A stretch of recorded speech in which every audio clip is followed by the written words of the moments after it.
Hello everyone and welcome back. It's been a minute. My name is DDubble, but you could just call me Dell. And today, ladies and gentlemen, I am proud to be bringing you the BC Leos BBL Wi-Fi draft analysis. We're going to keep it short and sweet. I'm not a huge proprietor of these big, long, drawn out, I drafted this XYZ. I don't think that's why you guys watch me, so I'm not going to act like that's why you guys watch me for in-depth analysis and things like that. I think you guys watch me because you're really cool people, and I really appreciate all the love and support that you guys have given me over the last little while here while life has kind of taken over, but I'm very happy to be back doing what I love again, and that's sharing these moments with you guys and just enjoying myself on the internet. So I'm not going to take too long to intro here. We're going to crack right off into it.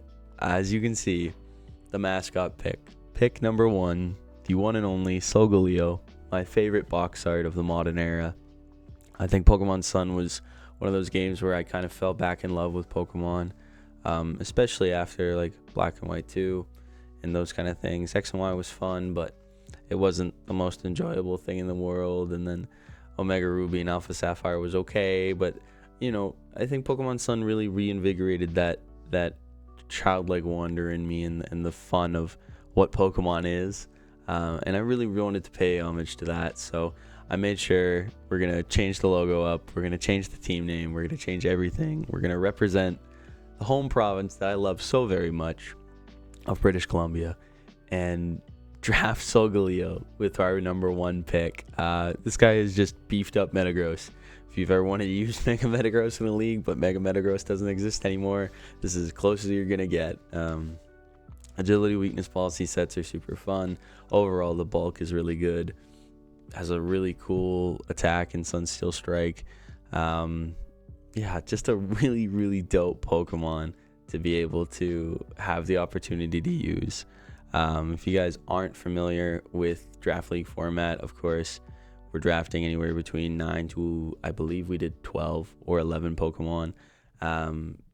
With this draft specifically, we were able to have Ubers, and the Ubers were tiered specifically so that either you had a really good Uber or you're having 2 okay Ubers, and then you're moving on from there. So then it's a regular draft. There's just a couple extra pieces that are really, super good in the league that have been added as well. So I'm super gassed on it. Solgaleo was there with my first pick right after Lunala, actually. So I thought it was super fitting to be able to go 1-2 just like that. And moving on to our next pick, obviously a little rambly at the start, but that's how these normally go for me, at least while we settle in.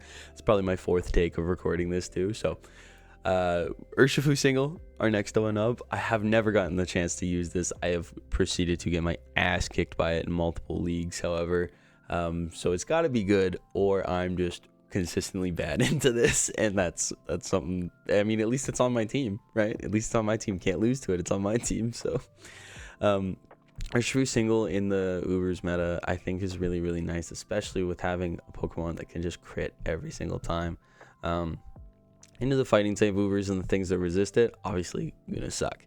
Into the stuff that is weak to it, that will be trying to play around it, not get broken by it, super good. Very, very happy to have him on my team. Obviously our speed is very consistent. That is a trend you will notice throughout this draft until about the end when I do kind of fix it.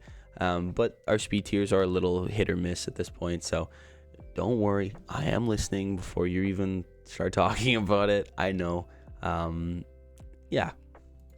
We jumped on from there to Lando T. This is a staple Pokemon on the channel at this point. Landers T is, for me, probably the first thing I think of when I think of draft outside of Mew. Owen actually did a really good video on that where it's like, what is Draft League? Draft League to me is Landers T. Pokemon that you can consistently have on your team every single week. You can bring it with confidence, whether it be offensive, defensive, in a utility role where it's pivoting around and just there to support. I think that's the beauty of Draft League, is having those kind of Pokemon on your team that can do anything you want. They're wonderful. Landers T is probably my favorite one to do it with. This has been one of my favorite Pokemon since forever with Draft League, so I'm super excited to use it. I think it's a really good thing to draft some of your favorites, just for a support standpoint, because the last thing you want is to be like moving through your team and you're just like, oh, I really don't like building with this Pokemon. I don't like building with this Pokemon. Landers T for me is something that gets me excited to build every week, which is really cool. Which is what you want. You want to be excited to build every week. You want to be excited to have these moments and be able to do something cool any chance that you step in front of the camera and put on the Switch and turn on your OBS and record. So I think Landers T is the Pokemon that's going to make me do that this season. Obviously, I have Solgaleo too, so like, duh, I'm stoked to be using something like that. Like, you never get that opportunity, so really excited there. And as we move forward, we get Skeledirge. Dirge is another one of those Pokemon where I've used a lot in mocks, but never really in a team setting. Dirge actually ends up being our first Terra Captain. We have 2 on this team. Skeledirge and then a very round-shaped friend that's coming a little bit later. Dirge, I think, is an amazing Terra Captain in the Terra format that we are using, which is open Terra. So I don't have to select just 2 or 3 Terras at the start of the season for my Pokemon to use. I can just pick a different Terra every single week. And with Unaware, especially in an Ubers meta where things are going to be pretty setup heavy, the offense is going to be really potent every single week. Not having to run boots, being able to change my typing, being able to set up with Torch Songs and Flame Charges, or being able to get rid of things that are setting up on me with Roar, Will-O-Wisping them, all of these things is super nice. The last thing you want is to not have kind of that sponge bulky thing on your team that can take a couple hits. As you see, a little bit of our bulk at this point between Lando and Skeledirge is Water Weak. We kind of shore that up at the end of the draft with a couple picks, but I am aware of it. I think Dirge being able to Terra, though, helps compensate for that.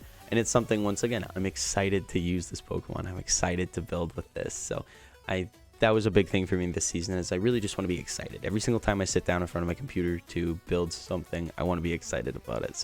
So far, I am very excited about the Pokemon that we have. And then I finally got Glamora.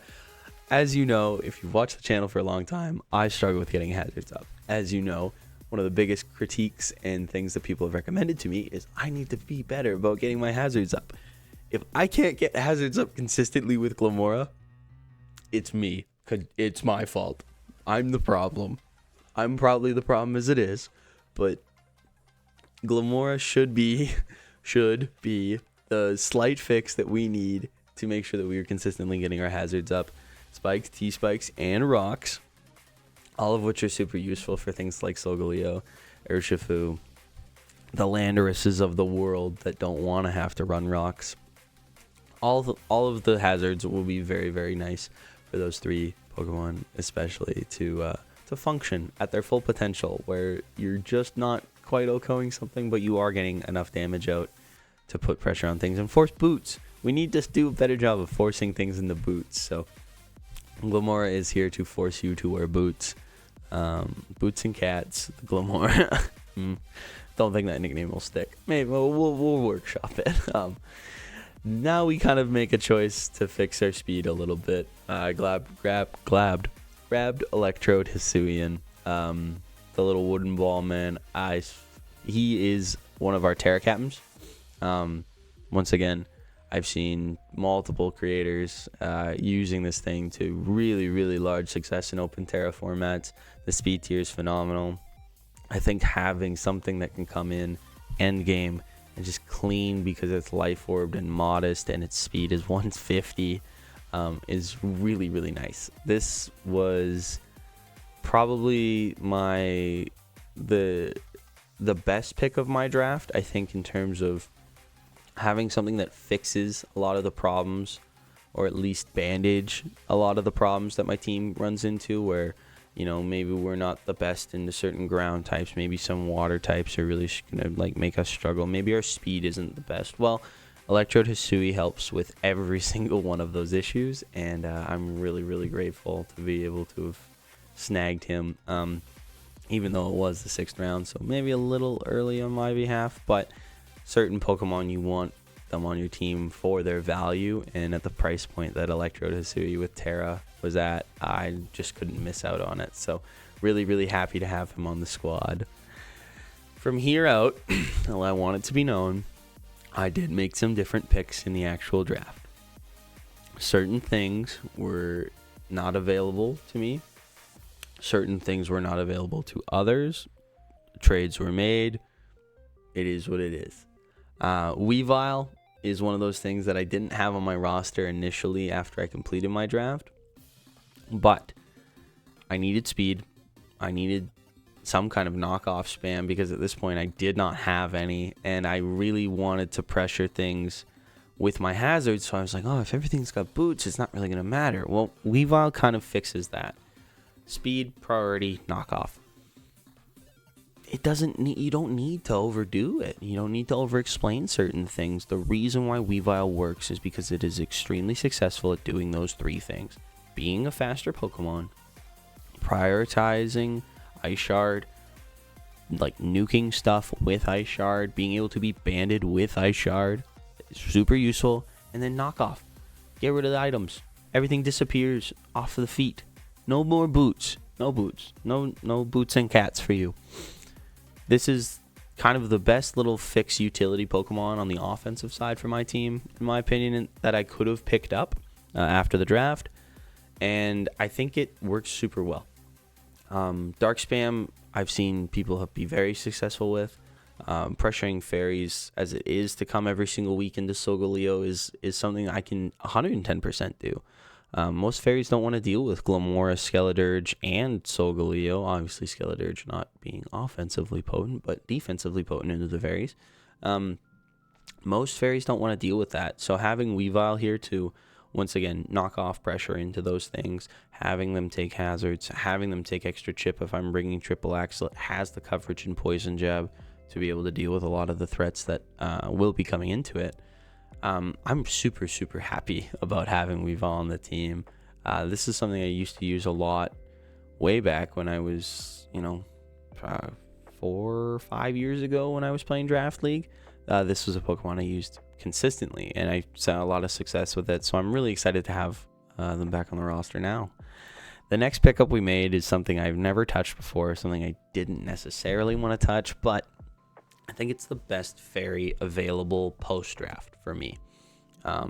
Sometimes you're in a position where you look at your team and you're like, ground is still quite the problem because my only immunity is Lando and my grass type is Hisui and Electrode. So I didn't want to just be ground spammed out too bad. So we grabbed an Amorous T for another immunity. We grabbed an Amorous T to help on the Trick Room side of things, because like I said, our team isn't super fast. They're not super slow, but with Uber's tiers, Trick Room becomes even more potential because things are naturally slower and bulkier on a lot of the builds. So I wanted something that's not just going to leave me out to dry. This thing hits like an absolute tank though. Spec sets are something I really want to try. Calm Mind is an option. I've seen Amnesia ran on it before. There's a lot of really good options with an Amorous T because of the bulk that it brings, but also the offensive capabilities that it has on the special side at least. Physical, not so much, but being able to spam really strong Moonblasts into a lot of the rosters is going to be really good. Forcing steel types to have to come into Skeledirge and Lando is really, and Urshifu single is super good. That's what you want. You want the things on the other side of the field to have to come because you have something that is so potent in offense or so potent in defense or just matches up so well into you. And I think an Amorous T really forces that. I'm hoping to force a lot of building out of my opponents this season, and hopefully someone over preps for certain things and I don't even bring them, which would be really nice. I love being I hate when I do that and I've mismanaged my resources, so I'd love to be able to force other people to mismanage their resources this season. I think that's something this team might do a really good job with. So from here we do go water. Neither water is really looked at in the metagame as super good, but you gotta stay with me on this, okay? Dozo. in the Uber metagame, I think will be better just off of its ability. And I think under the pretense of don't always run it bulky. Like, don't always run this thing bulky. Run it offensively occasionally, because Dozo hits really, really hard. Bandit Wave Crash is really, really good. Like, water spam into a lot of teams is really nice. Water spam in general is really nice. You know, the resistances aren't plentiful. Yeah, obviously dragons and, you know, other water types and grass types, but like, you know, when you're forcing Hisuian Electrode that's Terra Fairy in the back, like, oh, all of those things I'm actually kind of okay into. Oh, I have a Weavile on the team, the dragon types and the grass types on the other side don't super want to come into that. Oh, I have a Solgaleo that can pivot around with this thing. So I think it fits the roster. I think it helps, once again, shore up the water weaknesses that I do have on the team. Kind of those middle the 3 to 5 pick, having issues with water types. I think Dozo will really help mitigate a lot of that, and I'm excited to use them. Once again, sometimes you just need to draft things that you're excited to build with, because that's what keeps you in it. It's a long season. It's 9 weeks, so it's what keeps you interested every single week, coming back, wanting to try something new, try something better, be better, learn. You know, those are all things that you want out of these experiences. So I'm really excited. Now, the last Mon, you gotta stay with me, okay? I have said for many drafts I was gonna draft this thing, and I finally got it. Wog Trio is better than a 1-point Pokemon. I swear to God, it's better than 1 point.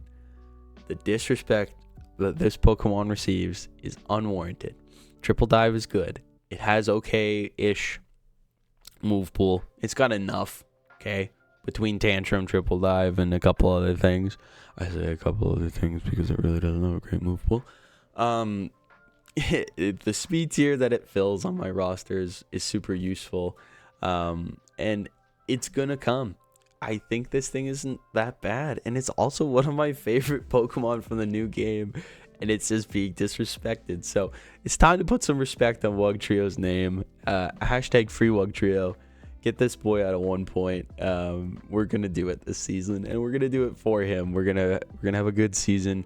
Wog Trio will get his name in the rafters. Obviously, we're shooting for a championship, but we are out of practice, so I appreciate the patience from you guys. And I'm just excited. I'm excited to be back. I think at the end of the day, that's all we want from life, is to just wake up and be excited. So thank you all so much for sticking with me.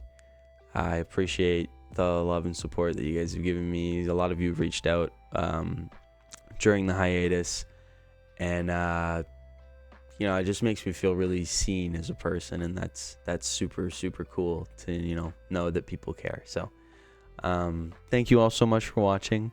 My name is DDubble. This has been the BC Leos, and I'll catch you guys in the next video. Thank you so much. Take care. I love you all. Bye-bye.